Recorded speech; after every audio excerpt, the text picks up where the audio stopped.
Bwanyuma y'akaruru ako kutorana omunyishenjero owa Kawempe North okuheza kutera izobiri rakana isabiteji HTire amabega izobiri yanyomwa abazyo President Yoweri Museveni arugireyo yashohoza ebaruha narishi echandiko ekiri kugamba ahakaruru akabire omuri Kawempe. Omuchandiko cha President Museveni nagirangwa akaruru ka Kawempe kakabamo okutinatinisizibwa kw'amani kabamo okwibwa kwa karuru hamwe na nendijo mivuyo eyaretire bamwe abantu babura kutera akaruru. Nagirangu hakabaho emivuyo nyamwinji aho abantu bamwe bataratire karuru kandi hamwe na n'obururu obwatirwe nabwe bukaburwa okubarwa. President Museveni nagirangu hegineshonga eta kubasa kwikirizibwa omwihangeri ya Uganda ari kugira ngo kimwe ahacaretire bazo mu kishaka no kwenda kuranisa emizenkeji yabireruho mwihangeri ya Uganda okurugirire nyuma omwaka ogwaruka 2021.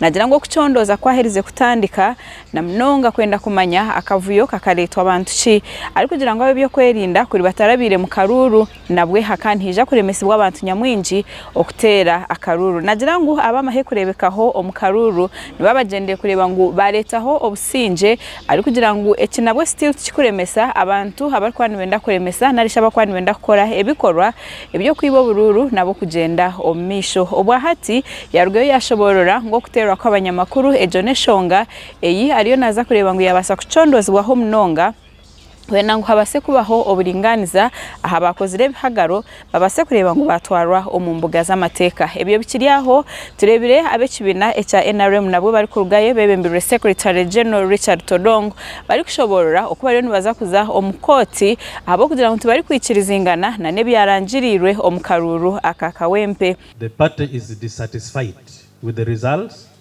because we believe this election was totally mad with the violence, cheating, ballot stuffing, and there were so many participants. Regardless of the results and the outcome, we are saying this election was not free and fair. Whoever was involved must be investigated, and that is why the party is saying the legal department of the party will have to file an electoral petition against the result. Omukaruraka narukora Elias niwe yarangirirwe ngo wasinjira karuru bwemeye kutungo bururu bukirengo mutwaro gumwe na kashanju akuratirwe owekibina echa NRM Farida Nambi owatungire obururu oburi kwingana kanana no bukurengamo.